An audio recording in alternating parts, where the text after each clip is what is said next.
ప్రభువునందు ప్రియమైన వారులారా, దేవాది దేవుని యొక్క మహా కనికరమును బట్టి మరొక శ్రేష్టమైన శుభదినములో సంవత్సరాలు నెలలు దొరలిపోతూ ఉన్నప్పుడు దేవుని విలువైన మాటలు మనము ధ్యానం చేసుకొనుటకు ప్రభు ఇచ్చిన ఈ గొప్ప సదవకాశమును బట్టి దేవాది దేవునికి మనం ఎంతగానో కృతజ్ఞతాస్తుతులు చెల్లించవలసిన వారుగా ఉన్నాం.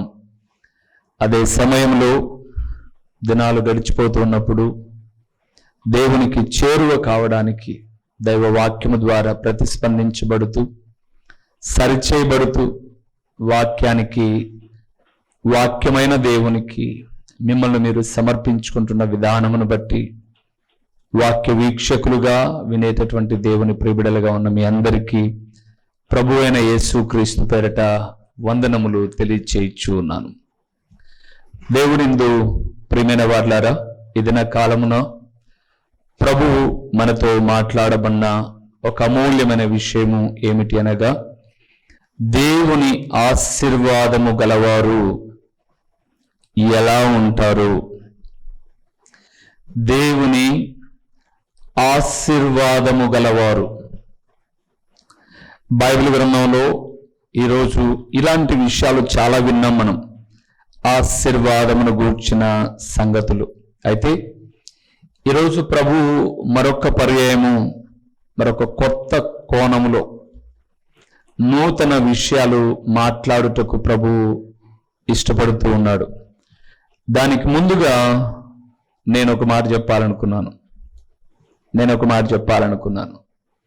ఏంటి ఆ మాట అంటే, వాక్యం వినేటటువంటి మీరు వాక్యములో బలపరచబడి స్థిరపరచబడి దేవుని రాకడలో ఎత్తబడాలి అనంటే, అర్థమవడానికి రెండు కోణాల్లో చెప్తాను.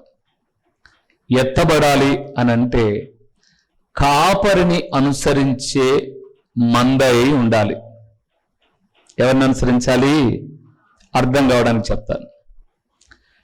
పిల్లలు ప్రయోజకులు కావాలి అనంటే తల్లిదండ్రులు చెప్పిన మాట వినాలనా వినకూడదా? వినాలి. తల్లిదండ్రులు చెప్పిన మాట పిల్లలు వినాలి. శ్రేష్టమైన భవిష్యత్తు కొరకు వారు చెప్పిన వినాలి. ఆహా, మా చేతిలో ఫోన్ ఉంది, తల్లిదండ్రులు చెప్పినవే ఎందుకు వినాలి? ఫోన్లో ఇన్స్టాగ్రామ్లో కొన్ని మెలకువలు, ఫేస్బుక్లో కొన్ని మెలకువలు, యూట్యూబ్లో కొన్ని ఆలోచనలు, ఇలాగా అవి కొన్ని తీసుకుంటే ఎందుకు పనికి రాకుండా చెప్పండి ఎందుకు పనికి రాకుండా పోతారు అన్న. కన్నవాళ్ళం మేము, వాళ్ళకు బట్టలు తీసి ఇచ్చేది మేము, భోజనం పెట్టేది మేము, ఫీజులు కట్టేది మేము. మా పిల్లలు ఏందో వ్యర్థమైనటన్ని చూసి చెడిపోతున్నారన్న అనే తల్లిదండ్రులు చాలా మంది నాకు తెలుసు. మా పిల్లలు మమ్మల్ని అనుసరించకుండా పాడైపోతున్నారన్న అనేవాళ్ళు చాలా మంది నాకు తెలుసు. మీ పిల్లలు మిమ్మల్ని అనుసరించినంత వరకు మీరు కోరిన రేవుకు వారు వెళ్తారు. ఒకవేళ మీరు కోరినట్టుగా వాళ్ళు చదువుతూ ఉన్నా, ఎక్కడన్నా వాళ్ళు కొంచెం ఇదైపోయినా, పర్లేదులే అమ్మా, నేను చూస్తున్నా కదా నువ్వు కష్టపడుతున్నావు, సో ఏదో ఇలాగ జరిగింది, ఏం పర్లేదు, బెటర్ లక్ నెక్స్ట్ టైం అని మీరు ప్రోత్సహిస్తారు. మీ పిల్లలు మీ మాట విన్నంత వరకు వారు ఖచ్చితంగా మీరు కోరుకున్న రీతిగా ఒక ప్రయోజకులు అవుతారు. ఎందుకన్నా ఇప్పుడు ఈ మాట అని అంటే, యూట్యూబ్లో నానా చెత్తా చెదారం అన్ని చూసి సవాళ్ళు విసురుకునే బ్యాచ్ ఒకటి, తిరగబడే బ్యాచ్ ఒకటి, ఇవన్నీ స్వతహాగా మీకు లేవు, నాకు తెలుసు. మీరు ఇక్కడికి విశ్వాసిగా వచ్చినప్పుడు, దేవుని వాక్యం విన్నప్పుడు మీకు అవి లేవు. మీలో చాలా వినయము, నమ్రత ఉన్నింది. మిమ్మల్ని దారి తప్పించినవి ఏంటి అని అంటే దేవుని వాక్యానికి భిన్నమైనవి. అందుకే కాపరిని అనుసరించండి చాలు. నేను నా పిల్లలకు చెప్పాను, రే బాబు మీరు చదవండి, బాగా చదువుకోండి, మీరు ఏ బైబిల్ కాలేజీకి వెళ్ళాల్సిన అవసరంలా, నేను చెప్పే ప్రతి సందేశం మీరు విన్నారంటే బైబిల్ కాలేజీలో కూడా మీకు ఆ మెథడ్ దొరకదు. ఎందుకంటే మేము చేసి వచ్చాం. మాకు బైబిల్ కాలేజీలో చెప్పినవి ఏవి కాదు ఇక్కడ. అవి జస్ట్ ఒక థియరీ అంతే, రాసుకోవడానికి, వినడానికి. అవి మరలా ఎక్కడైనా సందేశానుసారంగా, సందర్భానుసారంగా ఉపయోగించుకోవడానికే తప్ప సంఘంలో ఉపయోగపడవు అవి. అందుకే 2 సంవత్సరాలు ట్రైనింగ్ ఇస్తే, లేదా ఒక 15 నెలలు ట్రైనింగ్ ఇస్తే, 5 నెలల్లో లేదా 8 నెలల్లో అవుట్ రీచ్ పంపిస్తారు. బయటికి వెళ్ళి జనాలతో ఎలాగ మాట్లాడాలి, వాళ్ళ అవసరతలు ఎలాగా, వాళ్ళ మాటలు ఎలాగా, వాళ్ళకి మీరు ఎలాగ రియాక్ట్ అవ్వాలి, ఒకడు తిరగబడేవాడు ఉంటాడు, ఒకడు వినేవాడు ఉంటాడు, ఇలాగ రకరకాలైన వ్యక్తుల మధ్య మీరు ఎలాగ స్వార్థ చేయాలో పదండ్ర బాబు అని పిలుచుకుపోతారు వీధిలోకి. ఎందుకు ఈ మాట చెప్తున్నాను అంటే, ఎన్ని ఆశీర్వాదకరమైన సందేశాలు చెబుతున్నా మీరు ఆశీర్వదించబడకపోవడానికి ఖాళీగా కూర్చొని ఈ చెత్తను కసుదుబ్బుకోవడంలో కొన్ని అయ్యగారిటి, కొన్ని ఈయనై, కొన్ని లోకంలో చాలా మంది ఉన్నారు. నేను ఒకనే కాదు, సేవకుని చాలా మంది ఉన్నారు. ఒకడు ఖర్చు ఉంటే చాలు స్వస్థత వస్తుంది అంటాడు, ఒకడు నూనె బాటలు ఉంటే చాలు అంటాడు, ఒకవేళ సవాల్ టు సవాల్ దమ్ము ఉంటే కాసుకో అంటాడు. ఏం టీవీనైనా కాసుకో పూసుకో నీకు. ఈ చెత్త చెదారం విని దానికి బతుకురారు, దానికి పనికిరారు, ఇటు సంఘానికి దేనికిలా. అందుకే ఈరోజు చెప్తున్నాను, ఉంటే వెచ్చగా నుండు, లేదా చల్లగా ఉండు. నులివెచ్చగా ఉన్నావా, నా నోట్లో నుంచి ఉమ్మేస్తా అన్నాడు. దేవుని ఆశీర్వాదము గలవారు ఎలా ఉంటారు, ఇది మన సబ్జెక్ట్. అన్ని ఆశీర్వాదాలే చెప్తాను ఈరోజు. మేము మందిరానికి వెళ్ళాం, ఆశీర్వదించబడ్డాం అని మీరు ఎప్పుడైనా చెప్పుకోవాల్సి వస్తే ఇవన్నీ 1 by 1 ఉండాలి. చాలా విషయాలు ఉన్నాయి. మూలవాక్యానికి వెళ్దాం. సమూయేలు మొదటి గ్రంథం 30వ అధ్యాయము 26వ వచనం. సమూయేలు మొదటి గ్రంథం 30వ అధ్యాయము 26వ వచనం. పేజ్ నెంబర్ 251వ పేజీ. పాత నిబంధనలో దావీదు సిక్లగునకు వచ్చినప్పుడు దోపుడు సొమ్ములో కొంత తన స్నేహితులైన యూదా పెద్దలు, బాగా వినాలి సుమా, తన స్నేహితులైన యూదా పెద్దలకు ఏర్పరిచి యెహోవా శత్రువుల యొద్ద నేను దోచుకొనిన సొమ్ములో, అక్కడి నుంచి వస్తున్నాం, నేను దోచుకొనిన సొమ్ములో కొంత ఆశీర్వాద సూచనగా నీకు ఇచ్చుచున్నానని చెప్పి వారికి పంపించెను. చాలు, గుర్తుపెట్టుకోండి ప్రియులారా. ఈ 30వ అధ్యాయము మీరు తర్వాత చదవండి, మళ్ళా ఇప్పుడు చదవమాకండి, సరేనా?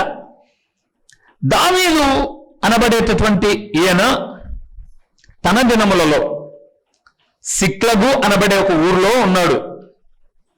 ఆ ఊర్లో దావీదుతో పాటు దావీదును అనుసరించే ఒక 400 మంది పైబడిన సైన్యం ఉంది. వాళ్ళ భార్య, పిల్లలు, ఆస్తి, అంటే వారు సంపాదించుకున్నదంతో ఇంతో అన్ని వాళ్ళతో ఉన్నాయి.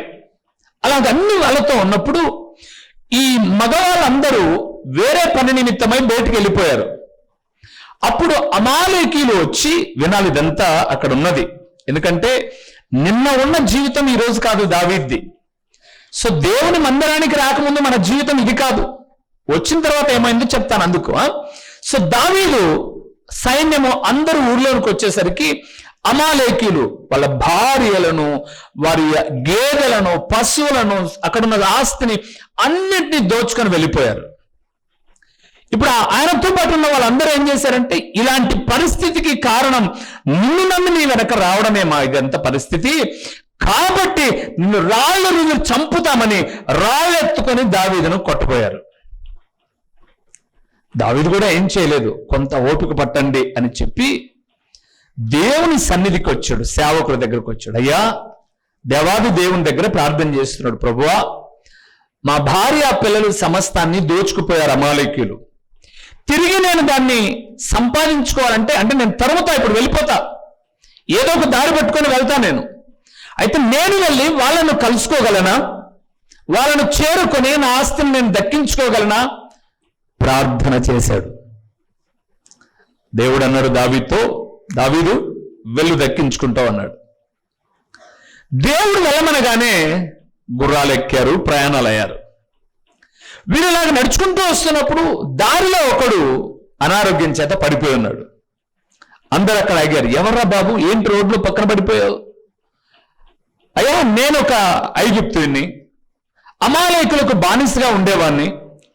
3 రోజుల క్రితం మేము ఇలా పలాని సిక్లాగ్ అనే ఊరికి వచ్చి ఆ ఊరినంతా దోచుకొని వెళ్ళిపోతున్నప్పుడు నాకు బాగలేదు, దారిలో అనారోగ్యమైంది.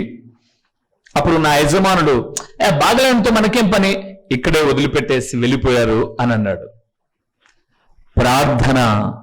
ప్రార్థన దేవుడు చిన్న క్లూను వదిలిపెట్టడానికి ప్రణాళిక సిద్ధపరిచాడు. చిన్న క్లూ. దావీదు అన్నాడు, వాడికి ఆహారం పెట్టండి, నీళ్ళు ఇవ్వండి. బాబు, వాళ్ళు ఏ రూటుగా వెళ్ళారో, ఎక్కడికి వెళ్ళారో మాకు దారి చూపిస్తావా? ఎప్పుడైతే శత్రువుకు ఆహారం పెట్టాడో వాడు అంటున్నాడు, నేను దారి అయితే చూపిస్తా, మరలా ఆ పాపిష్టి బ్రతికేటటువంటి అమాలేకులకు నన్ను అప్పగించద్దు. అలాగే మీరు ఒడంబడిక చేస్తే నాకేం సమ్మతం లేదన్నాడు. నిన్ను వాళ్ళకి అప్పగించారో బాబు, మా దగ్గర పెట్టుకుంటాం, దారి చెప్తావా? పదండి. వెళ్ళాడు. మొత్తం పైన వాళ్ళను సంహరించి తిరిగి తన భార్య బిడ్డలు ఆస్తి అంతా తీసుకొచ్చిన తర్వాత సిక్లగ్లో ఉంటూ యూదా పెద్దలకు, స్నేహితులకు అందరికీ తను ఆశీర్వదించబడిన సొమ్ములో, బాగా వినాలి సుమా, ఆశీర్వదించబడిన సొమ్ములో కొంత పంపకము చేయడం జరుగుతుంది. అవునా? అవును. దావీదు జీవితం నిన్న ఉన్నట్టుగా ఈరోజు లేదు.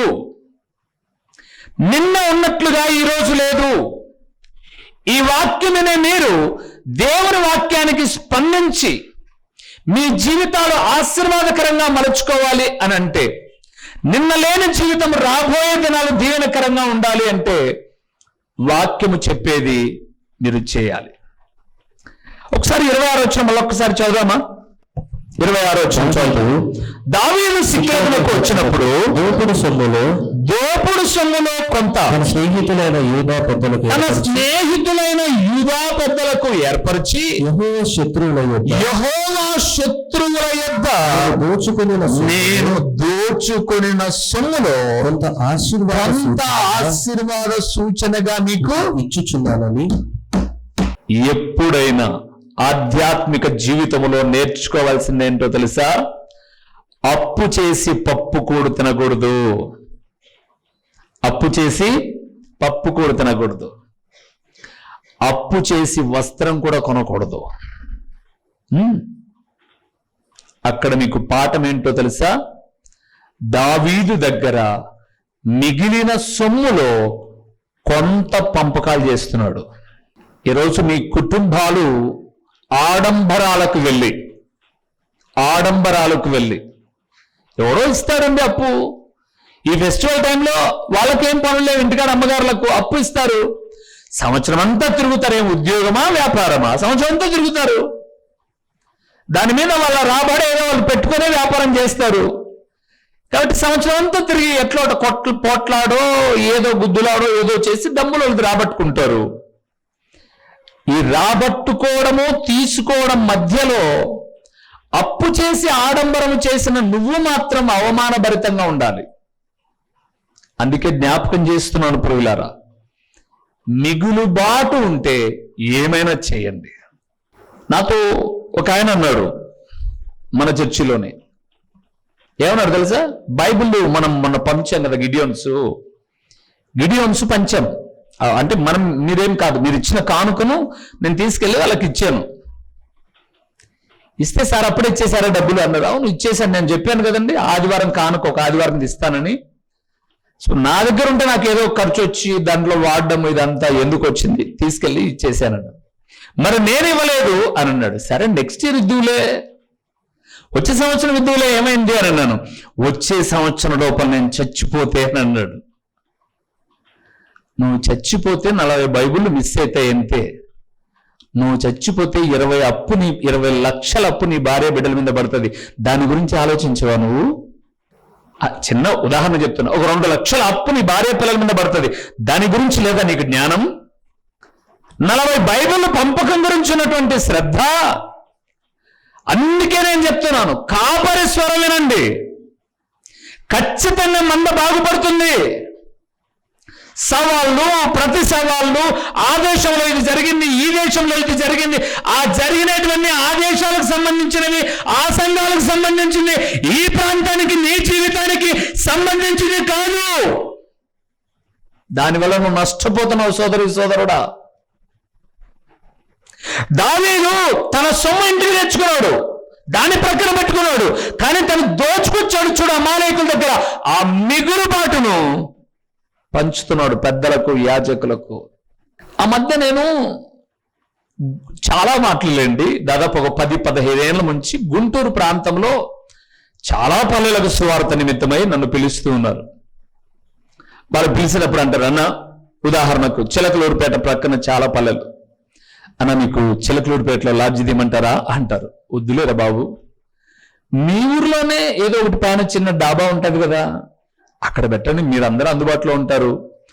నేను ఒక్కని ఎక్కడో లాడ్జీలో ఉండడం ఎందుకు, మీ ఊర్లోనే ఏదో ఒకటి, లేదా పాస్టర్ గారి ప్రక్కన ఏదైనా ఒక చిన్న గది ఉన్నా, లేదా మీ ఇంట్లో ఏదైనా ఒక సింగిల్ రూమ్ ఉన్నా నేను అడ్జస్ట్ అవుతానులేండి అంటాను. అందుకని నన్ను చాలా మంది ఇష్టపడతారు.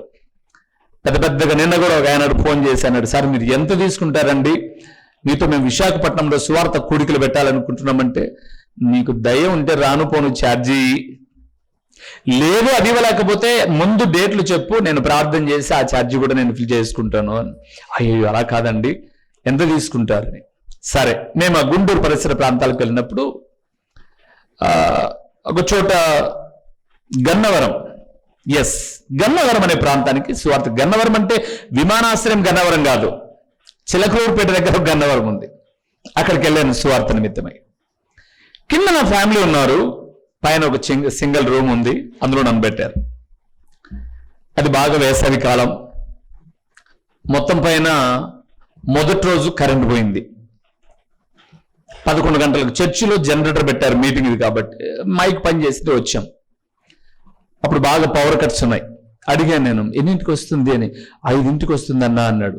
సత్యచంద్రబాబు సరే, ఎందుకంటే కొంతమంది ఇల్లు కట్టుకుంటారు, కిటికీలు ఏముండవు, కిటికీలు ఏం పెట్టరు, పెద్ద కకృతి.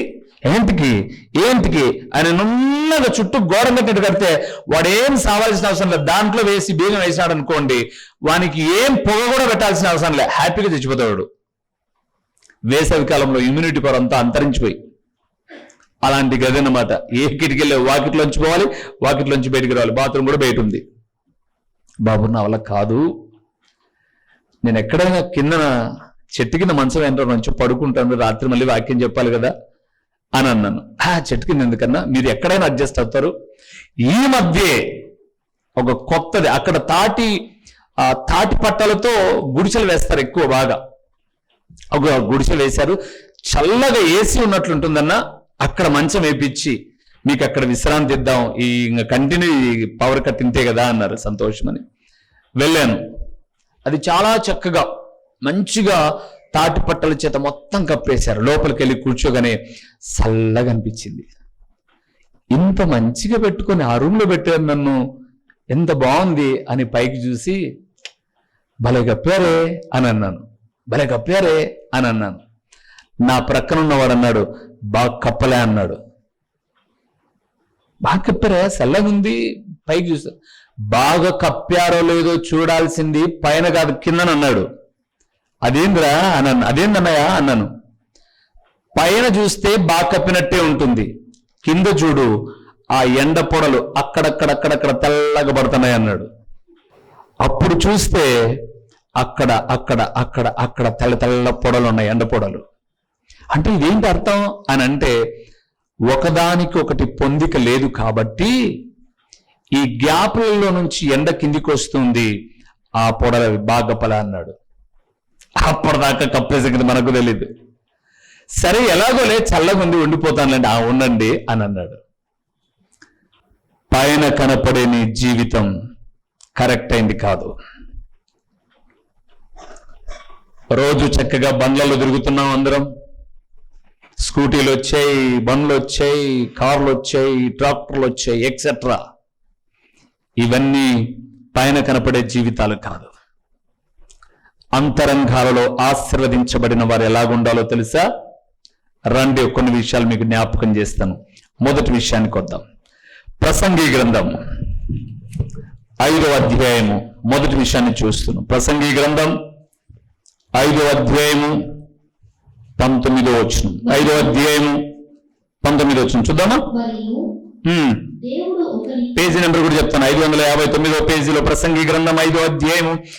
ఆశీర్వాదము గలవారంటే ఎలా ఉంటారో 5:19. మరియు దేవుడు ఒకనికి ధన ధాన్య సమృద్ధి ఇచ్చి దాని యందు తన భాగము అనుభవించుటకును అన్న పానమును పుచ్చుకొనుటకును తన కష్టార్జితమందు సంతోషించుటకును వీలు కలుగజేసిన ఎడల, ఆశీర్వాదం అనే పదం ఖచ్చితంగా వస్తుంది ఎక్కడో చోట. అతనికి ఆ స్థితి దేవుని ఆశీర్వాదము వలన కలిగినదనుకొనవలెను. ఆగండి, రాస్తారా విలేకరులు? మొదటి మాట, ఆశీర్వాదము గలవారు ఎలా ఉంటారు అని అంటే తన కష్టార్జితముతో సంతోషముగా బ్రతుకువారు. దేంతో? కష్టార్జితముతో. ఎక్కడున్న ఈ వాక్యమనే? మీరు అందరూ ఏదో ఒక కష్టపడేటటువంటి కష్టజీవులే. ఏదో ఒక పని దేవుడు ఇచ్చిన కనుక అది చిన్నదో పెద్దదో తప్పేం కాదు, మంచి పని చేసుకుని బ్రతకడం. అయితే మీ కష్టార్జితం వలన మీరు సంతోషంగా బ్రతుకుతున్నారా? ఉదాహరణకు జ్ఞాపకం చేస్తాను. ఇంతకుముందు మన దగ్గరికి మున్సిపల్ దాంట్లో పనిచేసేటటువంటి కొంతమంది వచ్చేవాళ్ళు, ప్రార్థనకు వచ్చేవాళ్ళు. ఇప్పుడు రావట్లేదులేండి. కారణాలు, చాలా కారణాలు. అందులో ఒకటి రెండు ఏంటంటే, అమ్మాయికి పెళ్లి చేశారు, విడిపోయింది. నాకు వచ్చే సమస్యలన్నీ ఇలాంటివే. నేను తప్పు చేసి కాదు. అమ్మాయి పెళ్లి చేసుకుంది, వాడు మంచోడు కాదు అని చెప్పేసి విడిపోయారు. విడిపోయారు. ఇప్పుడు ఈ అమ్మాయి ఏం చేసిందంటే, ఇంటి దగ్గర ఒక చిన్న కొట్టు పెట్టించారు, అంగడి. ఆ అంగట్లో ఉంటూ ఆల్రెడీ ఇంకొక పెళ్ళైన వారితో అక్రమ సంబంధాన్ని కలిగి ఉండడమే కాకుండా గర్భవతి అయింది. మమ్మల్ని కవర్ చేయడానికి ఇదే రూట్లో వెళ్తూ వాళ్ళు ప్రభుని నమ్ముకున్న క్రైస్తవులు, మేము ఆ పాతింట్లో ఉన్న మేము చూడకూడదని చెప్పేసి అమ్మాయికి బురకా వేశారు. బురకా ఎవరు వేసుకుంటారు? ముస్లిమ్స్ వేసుకుంటారు. ముఖానికి బురకా వేసుకుంటే ఎప్పుడో ఒకసారి వీధిలో పోయినప్పుడు కనిపించదా? కనపడితే ఏం విన్నారు ఇన్ని రోజులు వాక్యం? మీరు అమ్మాయిని అడిగాను వాళ్ళ ఇంట్లోనే, ఏం విన్నావు నువ్వు? సరే, నువ్వు ఇంకొకరిని పెళ్లి చేసుకునే పరిస్థితి కాదు, ఆల్రెడీ మనకి పెళ్లి అయిపోయింది, వానికి పిల్లలు ఉన్నారు. అలాంటి వ్యక్తితో నువ్వు పాపపు జీవితాన్ని జీవించి ఈరోజు నీవు మరొక పాపాన్ని మోస్తున్నావు. దీని పర్యావసనం ఎక్కడి దాకా వెళ్తుందో తెలుసని బాగా గద్దించి, ఇన్ని రోజుల వాక్యాలు నువ్వు నేర్చుకున్నది ఇదా అన్నాను. మందిరం మానారు అంతే. ఇంకా అట్లా అనడం తప్పు కదన్నా? మీరు చెప్పాలి, అనడం తప్పు కదా? నువ్వేం చెప్పాలంటే, నే కానుపి ఊర్లో కాగాకు, ఏదో ఊర్లో అయ్యి వచ్చేటప్పుడు బిడ్డను ఎత్తుకొని రా అని చెప్పాలి కదా. నన్ను అంటారా?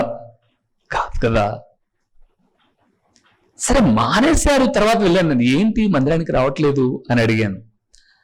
మా పాప సిఎస్ఐ చర్చికి పోతాను నిన్న. పాప పుట్టింది.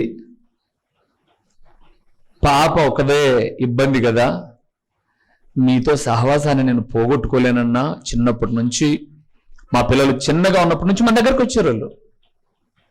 ఏం చేద్దాం, ఆమె గడ్డి తినింది, ముందాయన్ని భర్తను వదిలేసింది, ఈమె పని చేసుకుంది. ఇంకా పంచాయతీ చేశారంట, ముందామెకు డబ్బులు ఇచ్చారంట, ఈ అమ్మాయినే చేసుకున్నాడంట. అమ్మాయికి దగ్గరని ఇక్కడికి వెళ్తున్నారు, మేము కూడా అక్కడికి వెళ్తున్నాం అన్నా అనేది. అది చర్చి మారడానికి రీజన్ అంతే. ఆమె నా దగ్గరికి వచ్చినప్పుడు ఒక సందర్భంలో అన్న కొంచెం అది 2-3 తేదీల టైంలో నాకు 2,000 డబ్బులు కావాలన్నా ఇచ్చాను. నేను తప్పేం కాదు, ఇచ్చాం మన వాళ్ళే అని. ఆమెతో ఒకసారి మాట్లాడాను. కాదమ్మా, మీకు జీతం వస్తుంది, బాబు కూడా పనిచేస్తాడు, వాడొక బేల్దారి, వాడికి డబ్బులు వస్తాయి, ఏమైంది అని అంటే ఆమె చెప్పింది, మా పాస్బుక్లు అప్పుల కాడు ఉంటాయన్నా.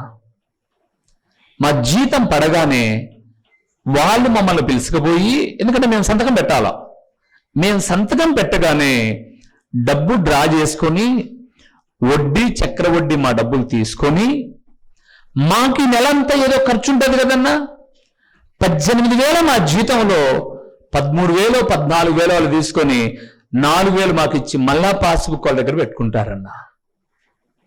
సంవత్సరం అంతా పెంటల్లో చేయి పెట్టి గలీజ్ అంతా ఎత్తి పని చేసి కష్టార్జితము అనుభవించే భాగ్యము లేదు. ఇక్కడ ఎంతమంది ఇంటికి డబ్బులేమో వస్తాయి, నెల జీతమో, వారం బట్టుబడో, మనం బట్టుబడి అంటాం కదండి, వారమా పొద్దు డబ్బులు ఏమో వస్తాయి. రాగానే సహజంగా కుటుంబ అవసరాలు ఏంటంటే పాల బిల్లు, కరెంటు బిల్లు, కూరగాయలు, ఇవి సహజంగా ఏ కుటుంబంలోనైనా సరే అన్ని కుటుంబాలకు ఉండేవే. ఇవి ఖచ్చితంగా ప్రతి క్రమంగా మనం పంచుకోవాల్సిందే. వీటి వరకైతే బాగానే ఉంది, కానీ వీటి వరకు కాకోకుండా ఇంకా వ్యర్థమైంటి చేసింటారు చూడండి, చాలా అప్పులు చేసింటారు చూడండి. కుక్కర్ గట్టాలి, నిక్కర్ గట్టాలి, దానికి గట్టాలి, దీనికి గట్టాలి, టోటల్ కొలాప్స్. ఇంకా అప్పు మిగిలిపోయి ఉంటుంది. దేవుడు అంటున్నాడు, మీ కష్టార్జితాన్ని మీరు సుఖముగా అనుభవించడమే ఆశీర్వాదం. మీ కష్టార్జితాన్ని ఏం చేయాలి? మీరు సుఖంగా అనుభవించాలి. మీ కష్టార్జితం మీరు అనుభవించుట ఆశీర్వాదం. ఇక్కడున్న మనం అందరము ఒక 10 ఏళ్ల క్రితమో, 15 సంవత్సరాల క్రితమో, 20 సంవత్సరాల క్రితమో, లేదా 2 ఏళ్ళలో, 3 ఏళ్ళలో ఎప్పుడో దేవుని నమ్ముకున్నాం, లేదా ప్రభు నామములో రక్షించబడ్డాం. రక్షించబడిన తరువాత మనకొచ్చే సంపాదన, మనం తినే ఆహారం మనకు క్షేమాన్ని ఇస్తున్నాయా? అక్కడ మీరు చూసారో లేదో 18, 19 వచనాల్లో 19లో అన్నాడు, ఒకనికి ధాన్య సమృద్ధి ఇచ్చి తన యందు తన భాగము అనుభవించుటకును ఏ పానములు? అన్నపానములు పుచ్చుకొనుటకు. ఏమన్నం తినలే, అన్నం మానేసాగా, అన్నం మానేసిందిగా చెప్తాను అక్క, షుగర్ వచ్చింది. కవరింగ్ అనమాట. టీ మానేసినాను నేను, టీ మానేసింది టీ మీద, లేకపోతే పాలలో కల్తీ అని కాదు, లోపల ఉండాల్సినంత కింటాలు ఉంది. అన్నపానములు అనుభవిస్తూ ఆరోగ్యానికి క్షేమాన్నిచ్చే కష్టార్జితాన్ని అనుభవించుట అది దేవుని వాక్యము నేర్పే వివేకం. మా చిరునామా దైవజనుడు బ్రదర్ ఓ రూబేన్ గారు, క్రీస్తు ప్రార్థనా మందిరం, డోర్ నెంబర్ 1-10-386, నగరిగుట్ట, పులివెందుల, కడప జిల్లా. మీ ప్రార్థనా అవసరాల కొరకై సెల్ నంబర్ 9989067409.